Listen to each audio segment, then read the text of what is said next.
Curve बनाएर उल्टे C बनाएर हो र एउटा चाहिँ के छ यसरी सिधा बनाएर।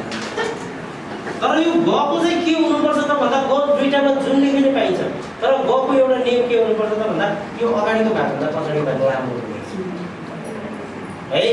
गको चाहिँ के हुनुपर्छ त भन्दा अगाडिको भन्दा पछाडिको भाग लामो हुनु पर्यो। यदि हाम्रो बाबु नानीहरूले यसरी ग लेख्नु भएको छ भने के भन्नु पर्यो त यो पछाडिको भाग चाहिँ लामो हुन्छ भनेर भन्नु पर्यो है। यो ग भयो। अब यसलाई सिधै जोड्दियो भने के हुन्छ म हुन्छ हो। माथिपट्टि कर्व गरिदियो भने के हुन्छ भ हुने भयो हो कि हैन। अब यसरी चाहिँ खुट्टा झुटाइदियो भने के हुने भयो ज पनि हुने है। त्यही भएर यो समूहको अक्षरमा ग म भ र झ गरेर चारवटा अक्षर है।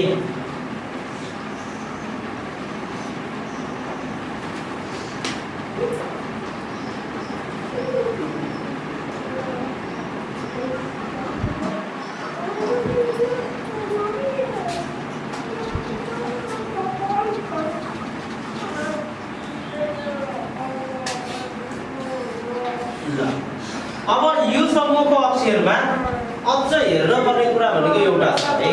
ग समूहको अक्षरमा अगाडिको भन्दा पछाडि तानेको लाइन चाहिँ लामो हुनुपर्छ, त्यो एउटा भयो। र अर्को के हेर्नुपर्छ त भन्दा म भ र झ यो बिचको ढाडको भाग चाहिँ सिधा हुनुपर्छ। बुझ्नु है। यो बिचको भाग चाहिँ के गर्नु पर्यो बच्चाको हामीले सिधा खोज्नु पर्यो हो।